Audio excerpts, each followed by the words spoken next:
بلغ العلا بکمالہ کشف الدجا بجمالہ حسنت جمیع خصالہ صلو علیہ وآلہ۔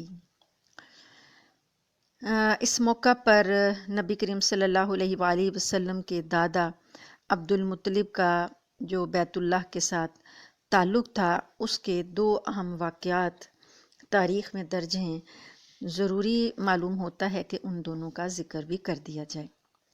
ایک واقعہ تو زمزم کے کنویں کی کھدائی کا ہے اور دوسرا فیل کا واقعہ ہے۔ زمزم کا جو کنواں تھا، اس کی کھدائی میں جو کھدائی اس کی کرنے سے پہلے یہ بات تھی کہ بنو جرہم جو کہ حضرت اسماعیل علیہ السلام کا خاندان تھا، وہ جب تاریخ کے گزرنے کے ساتھ ساتھ، زمانے کے گزرنے کے ساتھ ساتھ یہاں پر مزید لوگ بھی آباد ہو گئے، تو کسی وقت میں ایسا ہوا کہ بنو جرہم کو یہاں سے نکلنا پڑا۔ تو ان لوگوں نے جاتے وقت زمزم کے کنویں کو پاٹ دیا، یعنی اوپر سے ڈھک دیا مٹی ڈال کر، اور اسے چھپا دیا، گم کر دیا۔ اس کے بعد کافی عرصہ گزر گیا تو زمزم کا کنواں لوگوں کو نہ ملا، اور بہت زیادہ کوئی کوشش بھی کرتا تو جب نہیں کامیاب ہوتی کوشش تو چھوڑ دیتا۔ اسی طریقے سے کافی وقت گزر گیا تو عبد المطلب جو نبی کریم صلی اللہ علیہ وسلم کے دادا تھے، انہوں نے خواب دیکھا کہ انہیں زمزم کا کنواں کھودنے کا حکم دیا جا رہا ہے، اور خواب میں ہی انہیں اس کی جگہ بھی بتائی گئی۔ انہوں نے بیدار ہونے کے بعد کھدائی شروع کی، اور رفتہ رفتہ وہ چیزیں برآمد ہوئیں جو بنو جرہم نے مکہ چھوڑتے وقت زمزم کے کنویں میں دفن کی تھیں، یعنی تلواریں، زرہیں اور سونے کے دو ہرن تھے جو کہ خانہ کعبہ میں رکھے ہوتے تھے۔ عبد المطلب نے تلواروں سے کعبے کا دروازہ ڈھالا، اور سونے کے دونوں ہرن بھی دروازے ہی میں فٹ کیے، اور حاجیوں کو زمزم پلانے کا بندوبست کیا۔ کھدائی کے دوران یہ واقعہ بھی پیش آیا کہ جب زمزم کا کنواں نمودار ہو گیا تو قریش نے عبد المطلب سے جھگڑا شروع کیا اور مطالبہ کیا کہ ہمیں بھی کھدائی میں شریک کر لو۔ اس سے پہلے جب عبد المطلب کھدائی میں لگے ہوئے تھے تو اس وقت کافی دیر تک وہ اور ان کے بیٹے حارث تھے۔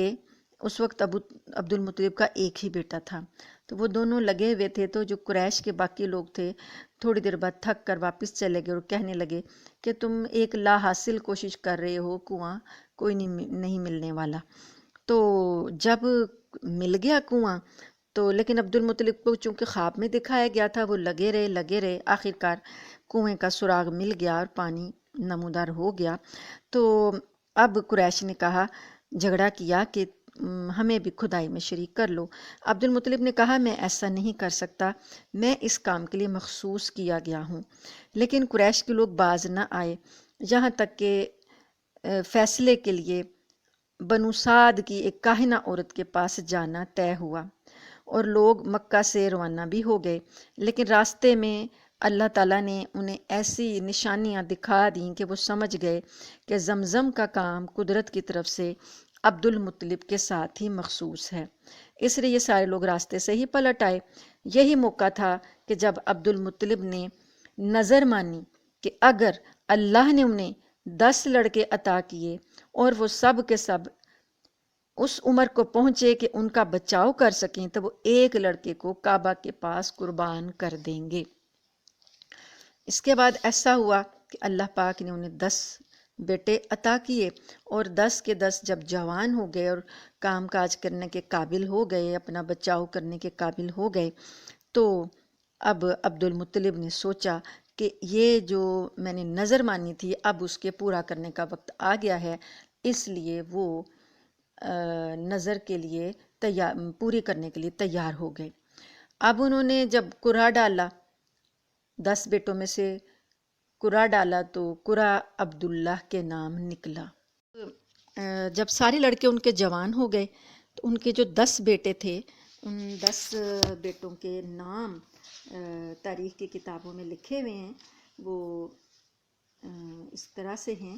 سب سے بڑے تھے حارث۔ حارث جو تھے وہ اپنے باپ کے ساتھ شریک تھے کنویں کی کھدائی میں، زمزم کے کنویں کی کھدائی میں حارث جو تھے وہ شریک تھے۔ تو ان کے حارث کے بعد تھے زبیر، ابو طالب، عبداللہ، حمزہ، ابو لہب، غداق، مقوم، صفار اور عباس۔ تو یہ آپ کے 10 بیٹے تھے اور ان کی 6 بیٹیاں تھیں عبد المطلب کی۔ 6 بیٹیوں کے نام یہ ہیں: ام الحکیم، اور ان کا نام بیضہ بھی ہے، اور ام الحکیم ان کی کنیت ہے۔ اس کے بعد برہ، عاتقہ، صفیہ، اروہ اور امیمہ۔ تو اب ان بیٹوں میں ابو طالب تو بہت مشہور ہیں، جن کی کفالت نبی کریم صلی اللہ علیہ وسلم کی کفالت انہوں نے کی تھی ابو طالب نے، اور حمزہ رضی اللہ تعالیٰ عنہ ایمان لے کر آئے تھے، آپ کے چچا بھی تھے اور دودھ شریک بھائی بھی تھے، اور عباس رضی اللہ تعالیٰ عنہ یہ بھی ایمان لائے تھے اور نبی کریم صلی اللہ علیہ وسلم پر۔ تو یہ زیادہ مشہور ہیں۔ تو جو بیٹیاں ہیں، بیٹیوں میں سے حضرت صفیہ رضی اللہ تعالیٰ عنہا آپ کی پھوپھی جو تھیں، وہ انہوں نے زمانہ نبوت پایا اور نبی صلی اللہ علیہ وسلم پر ایمان لائی تھیں۔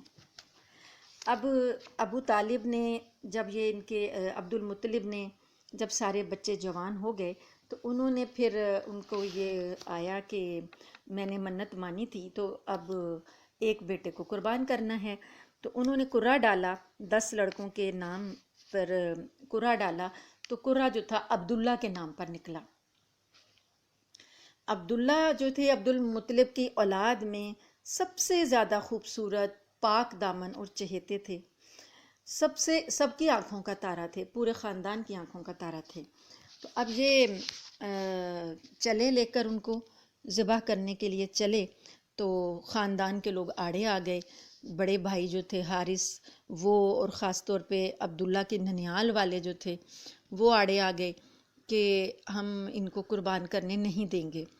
تو دوسرے بیٹوں نے اپنے آپ کو پیش کیا، حارث نے جو سب سے بڑے تھے اور سب سے زیادہ چاہتے تھے، اپنے آپ کو پیش کیا کہ آپ ہم میں سے کسی کو لے جائیں اور عبداللہ کو چھوڑ دیں۔ لیکن عبد المطلب کہنے لگے کہ نہیں، جو میں نے نظر مانی ہے میں اس سے پھر نہیں سکتا۔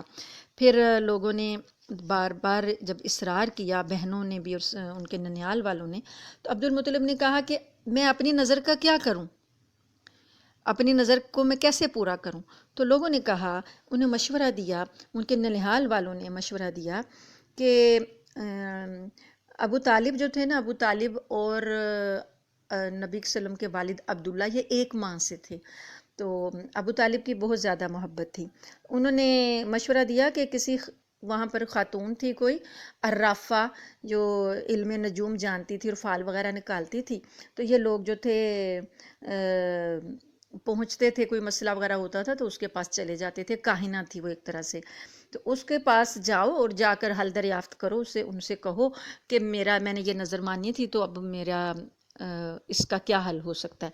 عبد المطلب اس عرافہ کے پاس چلے گئے، کاہنہ کے پاس، اس نے کہا کہ عبداللہ اور 10 اونٹوں کے درمیان قرعہ اندازی کریں، اگر عبداللہ کا نام نکلے قرعہ میں تو آپ 10 اونٹ بڑھا دیں، پہلے 10 اونٹ ایک قرعہ میں لکھیں گے، 10 اونٹ اور عبداللہ، اگر قرعہ جو عبداللہ کے نام نکلے تو 10 اور بڑھا دیں، جب تک عبداللہ کا نام نکلتا رہے آپ 10 اونٹ بڑھاتے رہیں، یہاں تک کہ قرعہ اونٹوں کے نام نکل آئے۔ اسی طریقے سے عبد المطلب نے کیا اور 10 اونٹ بڑھاتے گئے اور اس نے کہا کہ یہاں تک آپ نے کرنا جہاں تک کہ اللہ راضی ہو جائے، یعنی کہ اونٹوں کے نام قرعہ نکل آئے، پھر انہوں نے پھر اونٹ ذبح کر دینا جتنے بھی نکلیں گے۔ تو عبد المطلب نے واپس آ کر ایسا کیا، جب تو قرعہ بار بار عبداللہ ہی کے نام نکل رہا تھا اور وہ 10 اونٹ بڑھاتے گئے اور قرعہ اندازی کرتے گئے، یہاں تک کہ جب 100 اونٹ پورے ہو گئے تو قرعہ اونٹوں کے نام نکلا۔ اب عبد المطلب نے انہیں عبداللہ کے بدلے میں ذبح کیا اور وہیں چھوڑ دیا، یعنی ذبح کرنے کے بعد 100 اونٹ وہیں چھوڑ دیے گئے، کسی کے لیے کوئی رکاوٹ نہیں تھی، نہ کسی درندے کے لیے، نہ کسی انسان کے لیے کہ وہ جتنا چاہتا وہاں سے گوشت لے جا سکتا تھا۔ تو اس واقعے سے پہلے قریش میں اور عرب میں جو خون بہا تھی نا، دیت، ایک انسان کے جان کی قیمت، یعنی کوئی انسان کسی سے قتل ہو جاتا تھا تو اگر خون بہا دینا ہوتا تھا 10 اونٹ مقرر تھی، لیکن اب اس واقعے کے بعد دیت یا خون بہا جو تھا وہ 100 اونٹ کر دی گئی تو اسلام نے بھی اسی مقدار کو برقرار رکھا۔ نبی کریم صلی اللہ علیہ وسلم کے زمانے تک یہی چلی اور بعد میں اب بھی آج بھی عربوں میں ایک جان کی قیمت 100 اونٹ ہے خون بہا کے طور پر۔ تو نبی کریم صلی اللہ علیہ وآلہ وسلم نے یہ ارشاد فرمایا ہے اپنے بارے میں کہ میں 2 ذبیح کی اولاد ہوں، ایک حضرت اسماعیل علیہ السلام اور دوسرے آپ کے والد۔ 2 ذبیح، اسماعیل علیہ السلام کا بھی آپ کو پتہ ہے کہ اسماعیل علیہ السلام کو بھی اللہ کی راہ میں قربان کرنے کے لیے حضرت ابراہیم علیہ السلام نے پیش کر دیا تھا، لٹا بھی دیا تھا، اور اللہ پاک نے مینڈھے کا فدیہ جو تھا وہ دیا تھا، اور اسماعیل علیہ السلام جو تھے وہ ان کو زندہ رکھا تھا اور مینڈھا قربان کروایا تھا، تو وہ بھی فدیہ تھا۔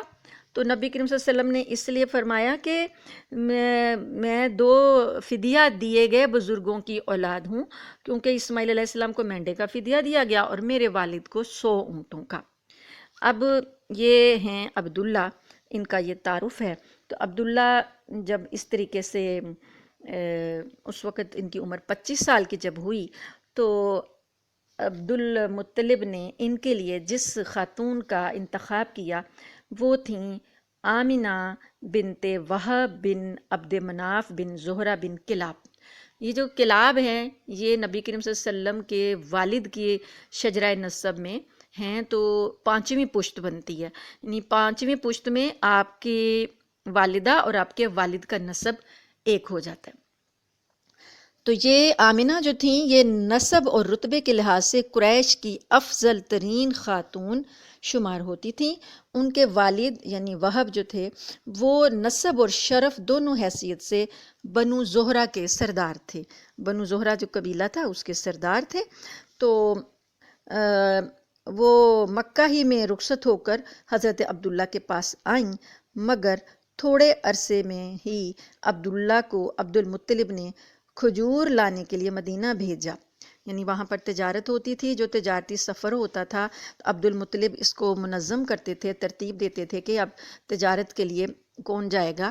یہ بات تھوڑی پچھلی کلاس میں بھی ہوئی تھی کہ 2 سفر ہوتے تھے تجارت کے، ایک شام اور ایک یمن۔ تو یہاں پر شام جانا تھا عبداللہ نے، تو وہیں پر گئے تجارت کے سلسلے میں، تو وہیں پر واپسی میں مدینہ کے اندر انتقال کر گئے اور ان کو نابغہ ذبیانی کے مکان میں دفن کر دیا گیا۔ اس وقت تک نبی کریم صلی اللہ علیہ وآلہ وسلم پیدا نہیں ہوئے تھے۔ اب نبی کریم صلی اللہ علیہ وآلہ وسلم کی جب کہ والد کی وفات کی خبر جب مکہ میں پہنچی تو آمنہ جوان سال آمنہ، اور کہا جاتا ہے کہ شاید 18 سال ان کی عمر تھی، تو حضرت آمنہ نے بڑا درد انگیز مرثیہ کہا۔ اس مرثیہ کے جو اشعار ہیں عربی میں اس کا ترجمہ ہے، ایک شعر میں آپ کے سامنے پڑھتی ہوں، 4 اشعار ہیں۔ افا جانبی بطھا من ابن ہاشم وجاورا لہدا خارجہ فی الغمام غماغم۔ بطھا کی آغوش ہاشم کے صاحبزادے سے خالی ہو گئی، وہ بانگ و خروش کے درمیان ایک لحد میں آسودہ خواب ہو گیا۔ اسے موت نے ایک پکار لگائی اور اس نے لبیک کہہ دیا۔ اب موت نے لوگوں میں ابن ہاشم جیسا کوئی انسان نہیں چھوڑا۔ کتنی حسرت ناک تھی وہ شام جب لوگ انہیں تخت پر اٹھائے لے جا رہے تھے۔ اگر موت اور موت کے حوادث نے ان کا وجود ختم کر دیا ہے تو ان کے کردار کے نقوش نہیں مٹائے جا سکتے۔ وہ بڑے دانا اور رحم دل تھے۔ عبداللہ کا کل ترکہ یہ تھا، جو ترکہ انہوں نے چھوڑا: 5 اونٹ، بکریوں کا ایک ریوڑ، ایک حبشی لونڈی جن کا نام برکت تھا اور کنیت ایمن۔ یہی ایمن ہیں جنہوں نے رسول اللہ صلی اللہ علیہ وآلہ وسلم کو گود کھلایا تھا۔ یہ ترکہ ہے جو آپ کو اپنے والد کی طرف سے ملا۔ اب نبی کریم صلی اللہ علیہ وآلہ وسلم کی پیدائش سے پہلے مکہ میں ایک اور واقعہ پیش آیا۔ وہ کیا واقعہ تھا؟ عام الفیل کا واقعہ، جس کو واقعہ فیل، جس کو جو سورۃ الفیل میں اللہ پاک نے ذکر کیا ہے۔ یہ واقعہ جو تھا آپ سب کو معلوم ہوگا، لیکن بہرحال یہ یہاں پر ذکر کرنا ضروری ہے۔ ابرہہ جو تھا حبشی بادشاہ جو تھا، وہ ایک بادشاہ جو حبشی نجاشی تھا نا، حبشہ کا بادشاہ، اس کی طرف سے یمن کا گورنر تھا ابرہہ۔ تو اس نے جب دیکھا کہ اہل عرب خانہ کعبہ کا حج کرتے ہیں، تو صنعا میں اس نے ایک بہت بڑا کلیسا تعمیر کیا اور چاہا کہ عرب کا حج اسی کی طرف پھیر دے۔ مگر جب اس کی خبر بنو کنانہ کے ایک آدمی کو ہوئی، تو اس نے رات کے وقت کلیسا کے اندر گھس کر اس کو ناپاک کر دیا۔ ابرہہ کو پتہ چلا، بنو کنانہ ادھر تھے نا، قریش کے تھے، تو انہوں نے دیکھا کہ یہ اس طرح کا اس نے کام کیا کہ ہمارا یہ خانہ کعبہ وہ والا جو ہے وہ چھوڑ دیا جائے، تو ادھر آ کر لوگ حج کیا کریں۔ تو اس کو جا کر وہاں ناپاک کر دیا۔ تو ابرہہ کو پتہ چلا تو سخت برہم ہوا، 60,000 کا ایک لشکر جرار لے کر کعبے کو ڈھانے کے لیے نکل کھڑا ہوا۔ اور اس دوران میں ایک اور واقعہ بھی ہوا کہ کسی وجہ سے وہاں پر آگ لگ گئی کلیسا میں، تو یہ سمجھے کہ قریشیوں نے آگ لگائی ہے۔ تو ابرہہ جو تھا وہ بڑا سیخپا ہوا اور اس نے کہا کہ اب میں قریشیوں کا جو کعبہ ہے اسے جا کر ڈھا دوں گا۔ وہ اس حوالے سے، اس نیت سے وہ جب چلا، 60,000 کا لشکر لے کر وہ ادھر آ رہا تھا، تو اس نے ہاتھیوں کا لشکر، اس کے لیے ایک زبردست ہاتھی اس نے اپنے لیے منتخب کیا، اور باقی جو لشکر جرار تھے وہ تو 60,000 تھے، لیکن جو ہاتھیوں کی فوج تھی وہ اس کے آگے تھی، اور خود بھی وہ ایک بڑے سے بڑے ہاتھی پر سوار تھا، اور اس کے ہاتھی کا نام محمود تھا۔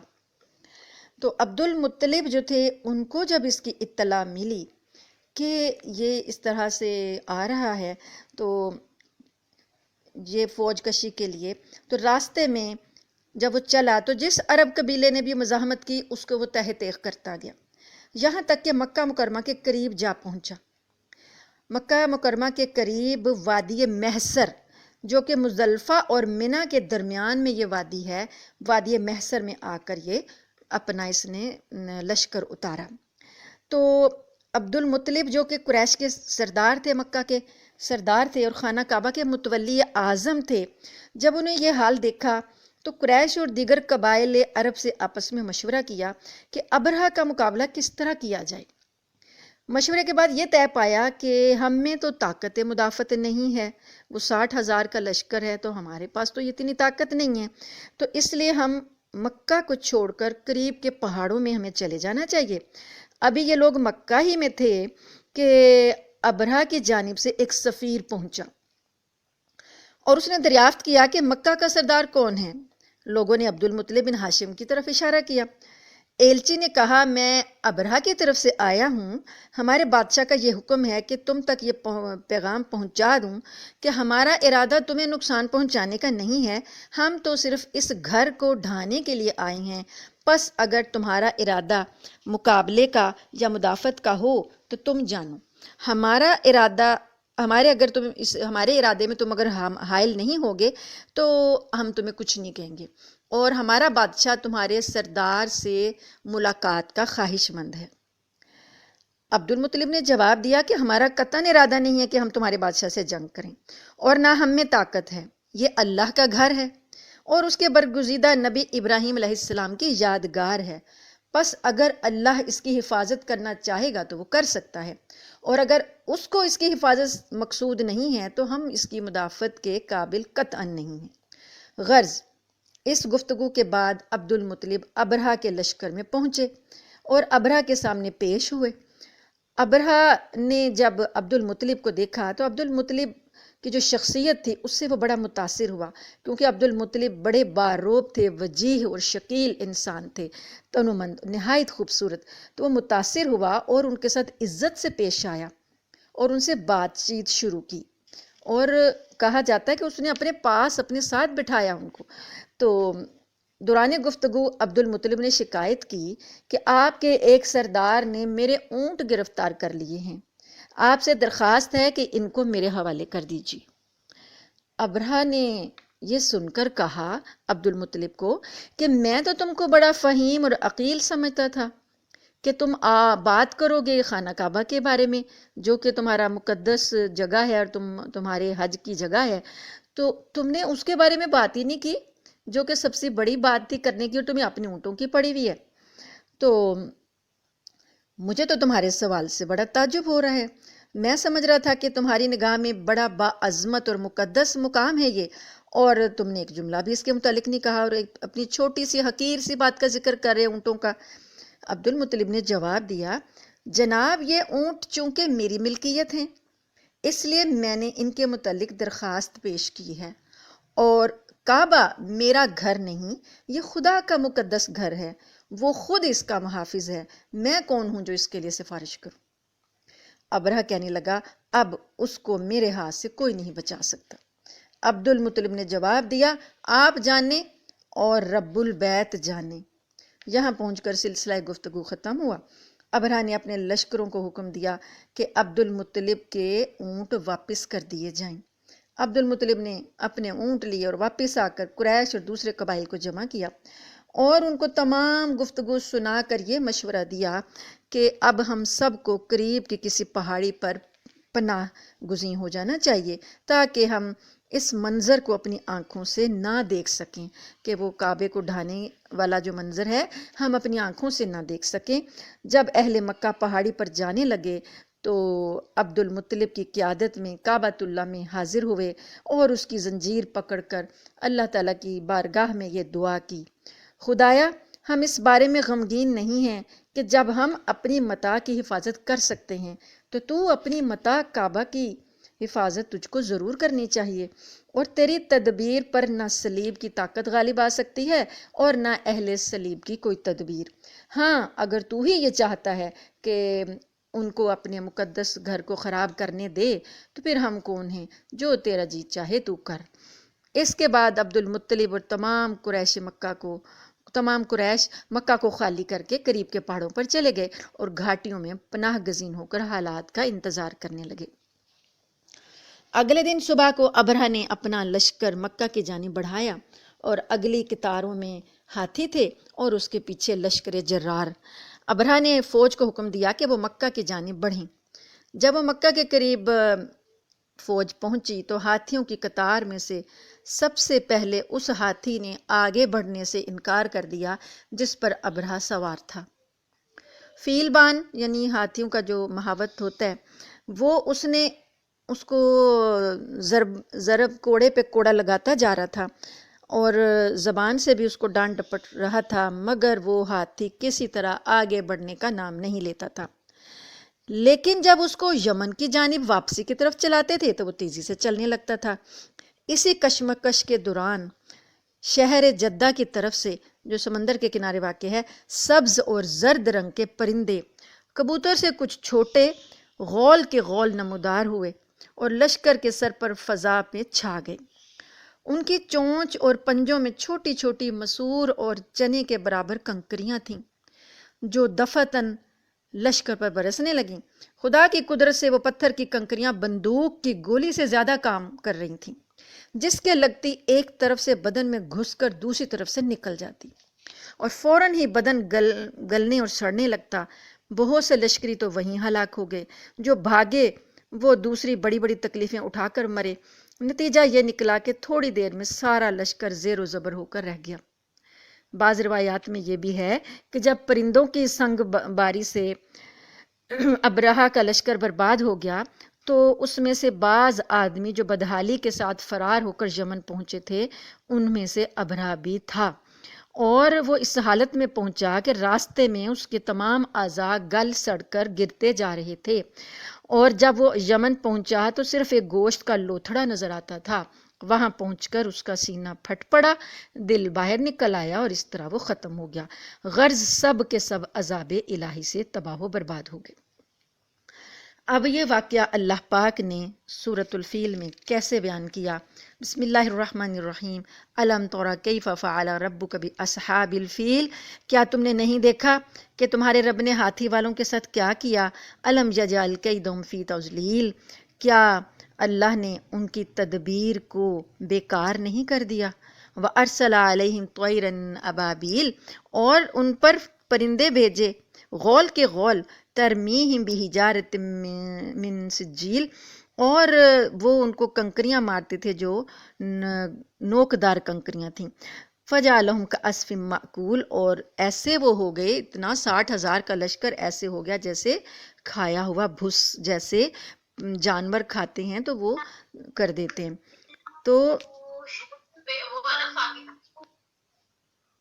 تو یہ چیز جو ہے، یہ واقعہ نبی کریم صلی اللہ علیہ وآلہ وسلم کی پیدائش کے 50 یا 55 دن پہلے پیش آیا۔ اس واقعے کی وجہ سے یہ سال جو ہے عام الفیل، ہاتھیوں کا سال کہلایا، اور اس کے 50 یا 55 دن کے بعد پیارے نبی صلی اللہ علیہ وآلہ وسلم کی پیدائش ہوئی۔ نبی کریم صلی اللہ علیہ وآلہ وسلم مکہ مکرمہ میں شیب بنی ہاشم، جو بنی ہاشم جہاں رہتے تھے، وہاں شیب گھاٹی کو کہتے ہیں، تو وہاں بہار کا موسم تھا، پیر کی صبح تھی، ربیع الاول کی 9 تاریخ تھی، اور کہا جاتا ہے کہ 12 تاریخ تھی۔ اب دونوں میں 9 کی زیادہ روایات ملتی ہیں، تو یہی سال تھا، عام الفیل تھا۔ تو یہ نبی کریم صلی اللہ علیہ وسلم اس تاریخ کو پیدا ہوئے، اور عیسوی میں اپریل کی 22 تاریخ تھی، اور 571 عیسوی تھا۔ نبی کریم صلی اللہ علیہ وآلہ وسلم کہ جب آپ پیدا ہوئے تو اس وقت بھی اللہ تعالیٰ کی کچھ نشانیاں ظاہر ہوئیں۔ پیدائش کے وقت دایا کا کام حضرت عبد الرحمن بن عوف رضی اللہ عنہ کی والدہ شفا بنت عمر نے انجام دیا۔ جب آپ پیدا ہوئے تو آپ کی والدہ کے جسم سے ایک نور نکلا، جس سے ملک شام کے محل روشن ہو گئے، یعنی انہوں نے اپنے حجرے میں دیکھا کہ اتنی روشنی ہوئی کہ ملک شام کے محل ان کو نظر آئے۔ پھر والدہ نے عبد المطلب کے پاس آپ کی پیدائش کی خوشخبری بھجوائی، تو دادا جو تھے وہ شاداں و فرحاں تشریف لائے اور آپ کو خانہ کعبہ میں لے جا کر اللہ تعالیٰ سے دعا کی اور اس کا شکر ادا کیا، اور آپ کا نام محمد رکھا، اس توقع پر کہ آپ کی تعریف کی جائے گی۔ پھر عرب کے دستور کے مطابق 7ویں دن عقیقہ کیا گیا اور لوگوں کی دعوت کی۔ آپ صلی اللہ علیہ وآلہ وسلم کو آپ کے والد کی لونڈی ام ایمن گود کھلاتی تھیں۔ وہ حبشن تھیں اور ان کا نام برکت تھا۔ اللہ نے ان پر بڑا فضل کیا، چنانچہ انہوں نے آپ کی پیدائش سے لے کر آپ کی وفات تک کا پورا زمانہ اپنی آنکھوں سے دیکھا، آپ پر ایمان لائیں، اور آپ صلی اللہ علیہ وسلم کی وفات کے 5-6 مہینے بعد ان کی وفات ہوئی، یہ ام ایمن کی۔ اب آپ کی جو رضاعت ہے، رضاعت کے بارے میں آتا ہے کہ آپ کی والدہ کے بعد سب سے پہلے ابو لہب کی لونڈی سویبہ نے آپ کو دودھ پلایا۔ اس وقت اس کا اپنا جو بچہ دودھ پیتا تھا اس کا نام مسروح تھا۔ سویبہ نے آپ سے پہلے حضرت حمزہ بن عبد المطلب کو بھی دودھ پلایا تھا، لہٰذا حضرت حمزہ جو ہیں آپ کے رضاعی بھائی بھی تھے، آپ کے چچا بھی تھے اور رضاعی بھائی بھی تھے۔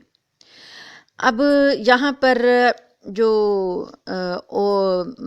اور دستور تھا کہ عرب کے جو شہری تھے ان کے باشندوں کا یہ دستور تھا کہ وہ اپنے بچوں کو شہری بیماریوں سے بچانے کے لیے دودھ پلانے والی بدوی عورتوں کے حوالے کر دیا کرتے تھے تاکہ ان کے پٹھے مضبوط ہوں، ان کی عربی زبان خالص اور ٹھوس ہو جائے۔ اسی دستور کے مطابق عبد المطلب کو بھی دودھ پلانے والی دایا کی تلاش تھی۔ دودھ پلانے کے لیے جو خواتین تھیں باہر کے قبائل سے آتی تھیں، تو بنو سعد ایک قبیلہ ہے، وہاں سے بنو سعد قبیلے سے بنو حوازن کی کچھ عورتیں اسی غرض سے مکہ تشریف لا رہی تھیں۔ ان پر نبی کریم صلی اللہ علیہ وسلم کو پیش کیا گیا، مگر جب انہیں معلوم ہوتا کہ آپ یتیم ہیں تو وہ آپ کو لینے سے انکار کر دیتی۔ ان خواتین میں ایک خاتون تھی حلیمہ بنت ابو زویب۔ اب ان کی قسمت جاگی، ان کی قسمت کا ستارہ کیسے چمکا وہ خود بتاتی ہیں۔ ان کا اپنا بیان ہے، کیونکہ حضرت حلیمہ نبی کریم صلی اللہ علیہ وسلم کا انہوں نے زمانہ پایا اور آپ پر ایمان بھی لائیں، تو وہ ان کی روایت جو ہے احادیث کی کتابوں میں موجود ہے۔ حضرت حلیمہ خود بتاتی ہیں کہ ابن اسحاق جو سیرت نگار ہیں انہوں نے لکھا ہے کہ حضرت حلیمہ کا بیان کہ وہ اپنے شوہر کے ساتھ اپنا ایک چھوٹا سا دودھ پیتا بچہ لے کر بنی سعد کی کچھ عورتوں کے قافلے میں اپنے شہر سے باہر دودھ پینے والے بچوں کی تلاش میں نکلیں۔ اس زمانے میں یہ وہاں قحط پڑا ہوا تھا، بنو سعد کا جو ایریا تھا وہ قحط سالی کا شکار تھا، قحط نے کچھ بھی باقی نہ چھوڑا تھا۔ فرماتی ہیں کہ میں اپنی ایک سفید گدھی پر سوار تھی اور ہمارے پاس ایک اونٹنی بھی تھی، لیکن بخدا اس سے ایک قطرہ دودھ نہ نکلتا تھا۔ ادھر بھوک سے جو ان کا اپنا گود کا بچہ تھا وہ اس قدر بلکتا تھا کہ ہم رات بھر نہیں سو سکتے تھے۔ نہ میرے سینے میں بچے کے لیے کچھ تھا اور نہ اونٹنی اس کی خوراک دے سکتی تھی، بس ہم بارش اور خوشحالی کی آس لگائے بیٹھے تھے۔ میں اپنی گدھی پر سوار ہو کر چلی تو وہ کمزوری اور دبلے پن کے سبب اتنی سست رفتار نکلی کہ پورا قافلہ تنگ آ گیا۔ خیر ہم کسی نہ کسی طرح دودھ پینے والے بچوں کی تلاش میں مکہ پہنچ گئے۔ پھر ہم میں سے کوئی عورت ایسی نہیں تھی جس پر رسول اللہ صلی اللہ علیہ وآلہ وسلم کو پیش نہ کیا گیا ہو، مگر جب اسے بتایا جاتا کہ آپ صلی اللہ علیہ وسلم یتیم ہیں تو وہ آپ کو لینے سے انکار کر دیتی، کیونکہ ہم بچے کے والد سے امید رکھتے تھے کہ وہ ہمیں نوازے گا، مال و دولت عطا کرے گا، تو ہم سمجھتے کہ یہ تو یتیم ہے، بھلا اس کی بیوہ ماں اور اس کے دادا ہمیں کیا دے سکتے ہیں، بس یہی وجہ تھی کہ ہم آپ کو لینا نہیں چاہتے تھے۔ ادھر جتنی عورتیں میرے ساتھ آئی تھیں سب کو کوئی نہ کوئی بچہ مل گیا، صرف مجھ ہی کو نہ مل سکا۔ جب واپسی کی باری آئی تو میں نے اپنے شوہر سے کہا، خدا کی قسم مجھے اچھا نہیں لگتا کہ میری ساری سہیلیاں تو بچے لے لے کر چلی جائیں اور تنہا میں کوئی بچہ لیے بغیر ہی واپس چلی جاؤں، میں جا کر اسی یتیم بچے کو ہی لے لیتی ہوں۔ شوہر نے کہا کوئی حرج نہیں، ممکن ہے کہ اللہ اسی میں ہمارے لیے برکت دے۔ اس کے بعد میں نے جا کر بچہ لے لیا اور محض اس بنا پر لیا کہ مجھے کوئی اور بچہ نہیں مل سکا تھا۔ حضرت حلیمہ رضی اللہ تعالی عنہا فرماتی ہیں کہ جب میں بچے کو لے کر اپنے ڈیرے پر واپس آئی اور اسے اپنی آغوش میں رکھا تو اس نے جس قدر چاہا دونوں سینے دودھ کے ساتھ اس پر امڑ پڑے اور اس نے شکم سیر ہو کر پیا۔ اس کے ساتھ اس کے بھائی نے بھی شکم سیر ہو کر پیا۔ پھر دونوں بچے سو گئے، حالانکہ اس سے پہلے ہم اپنے بچے کے ساتھ سو نہیں سکتے تھے۔ ساری رات بچہ ہمیں روتا تھا اور ہمیں جگاتا تھا۔ ادھر میرے شوہر اونٹنی دھونے گئے تو دیکھا کہ اس کے تھن دودھ سے لبریز ہیں۔ انہوں نے اتنا دودھ دوہا کہ ہم دونوں نے نہایت آسودہ ہو کر پیا اور بڑے آرام سے رات گزاری۔ ان کا بیان ہے کہ صبح ہوئی تو میرے شوہر نے کہا، حلیمہ خدا کی قسم تم نے ایک بابرکت روح حاصل کر لی ہے۔ میں نے کہا ہاں مجھے بھی یہی توقع ہے۔ حلیمہ رضی اللہ تعالی عنہا کہتی ہیں کہ اس کے بعد ہمارا قافلہ روانہ ہوا۔ میں اپنی اسی خستہ حال گدھی پر سوار ہوئی اور اس بچے کو بھی اپنے ساتھ لیا، لیکن اب وہی گدھی خدا کی قسم پورے قافلے کو کاٹ کر اس طرح آگے نکل گئی کہ کوئی گدھا اس کا ساتھ نہ پکڑ سکا۔ یہاں تک کہ میری سہیلیاں مجھ سے کہنے لگیں، او ابو زویب کی بیٹی، ارے یہ کیا ہے، ذرا ہم پر مہربانی کر، آخر تیری یہ وہی گدھی ہے جس پر تو سوار ہو کر آئی تھی؟ میں کہتی ہاں ہاں بخدا یہ وہی ہے۔ وہ کہتی اس کا یقیناً کوئی خاص معاملہ ہے۔ پھر ہم بنو سعد میں اپنے گھروں کو آ گئے۔ مجھے نہیں معلوم کہ اللہ کی روئے زمین کا کوئی خطہ ہمارے علاقے سے زیادہ قحط زدہ تھا، لیکن ہماری واپسی کے بعد میری بکریاں چرنے جاتیں تو آسودہ حال اور دودھ سے بھرپور واپس آتیں۔ ہم دودھ دوہتے اور پیتے، جبکہ کسی اور انسان کو دودھ کا ایک قطرہ بھی نصیب نہ ہوتا۔ ان کے جانوروں کے تھنوں میں دودھ سرے سے رہتا ہی نہ تھا، حتیٰ کہ ہماری قوم کے شہری اپنے چرواہوں سے کہتے کہ تم بھی وہیں جانور چرانے لے جایا کرو جہاں ابو زویب کی بیٹی کا چرواہا لے جاتا ہے، یعنی ابو زویب جو حلیمہ کی سعدیہ کی جو کنیت ہے۔ لیکن تب بھی ان کی بکریاں بھوکی واپس آتی، ان کے اندر ایک قطرہ دودھ نہ رہتا، جبکہ میری بکریاں آسودہ اور دودھ سے بھرپور پلٹتیں۔ اس طرح ہم اللہ کی طرف سے مسلسل اضافے اور خیر کا مشاہدہ کرتے رہے، یہاں تک کہ اس بچے کے 2 سال پورے ہو گئے اور میں نے دودھ چھڑا دیا۔ یہ بچہ دوسرے بچوں کے مقابلے میں اس طرح بڑھ رہا تھا کہ 2 سال پورے ہوتے ہوتے بڑا مضبوط اور جوڑ مضبوط اور قد کاٹ میں بڑا لگتا تھا۔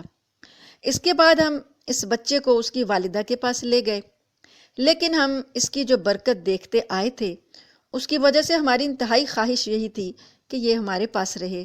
چنانچہ ہم نے اس کی ماں سے گفتگو کی۔ میں نے کہا کیوں نہ آپ اپنے بچے کو میرے پاس ہی رہنے دیں کہ ذرا اور مضبوط ہو جائے، اور ان دنوں مکہ میں وبا پھیلی ہوئی تھی، تو میں نے کہا کہ مجھے اس کے متعلق مکہ کی وبا کا خطرہ ہے، تو میں اصرار کرتی رہی یہاں تک کہ انہوں نے بچہ مجھے واپس دے دیا اور میں خوشی خوشی انہیں دوبارہ لے کر آ گئی۔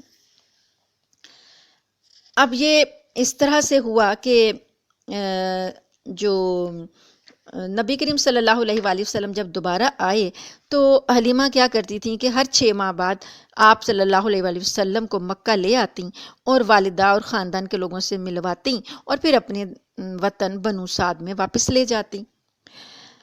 تو اب جب یہ 4تھا سال تھا آپ کی وہاں رہنے کا، تو 4تھے سال میں واقعہ شق صدر پیش آیا۔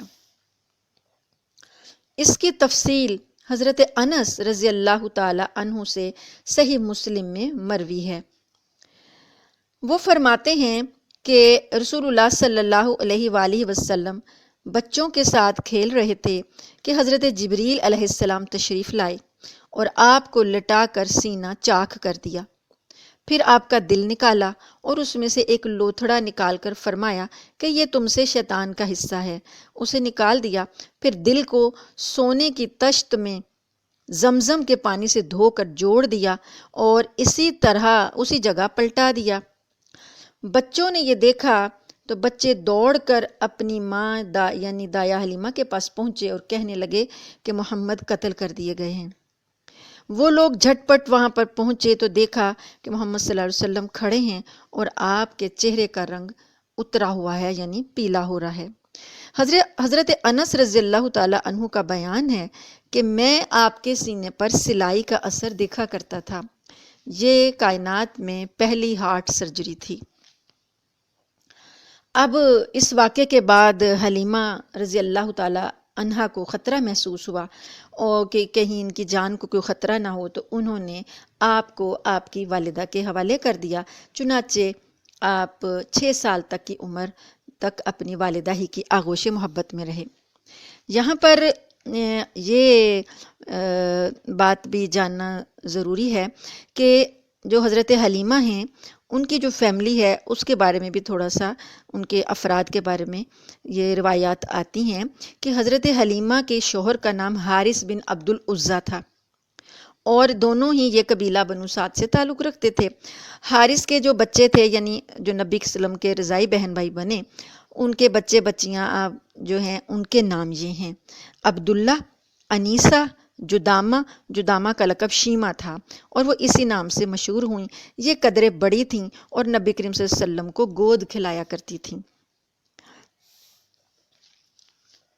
اس کے بعد نبی کریم صلی اللہ علیہ وآلہ وسلم جب اپنی والدہ کے پاس آ گئے تو والدہ کا ارادہ، حضرت آمنہ کا ارادہ ہوا کہ وہ اپنے مرحوم شوہر کی یاد وفا میں یثرب جا کر ان کی قبر کی زیارت کریں، اور نبی کریم صلی اللہ علیہ وآلہ وسلم کو بھی ان کے والد کی قبر کی زیارت کروائیں۔ چنانچہ وہ اپنے یتیم بچے محمد صلی اللہ علیہ وآلہ وسلم، اپنی خادمہ ام ایمن اور اپنے سرپرست عبد المطلب کی معیت میں 500 کلومیٹر کی مسافت طے کر کے مدینہ تشریف لے گئیں۔ مدینہ کو اس وقت یثرب کہا جاتا تھا۔ اب آپ وہاں گئیں تو 1 مہینہ آپ وہاں رہیں اور بنو زہرہ جو کہ ان کی والدہ کا قبیلہ تھا، نبی کے وسلم کا ننہال، وہاں رہیں، اور اس کے بعد 1 ماہ کے بعد جب واپس آ رہے تھے راستے میں، تو راستے میں ابھی آغاز ہی تھا کہ آپ بیمار ہو گئیں، اور یہ بیماری اتنی شدت اختیار کر گئی کہ مکہ اور مدینہ کے درمیان ایک مقام ہے ابوا، وہاں پر پہنچ کر آپ کی والدہ محترمہ حضرت آمنہ انتقال فرما گئیں اور وہیں ان کو دفن کیا گیا۔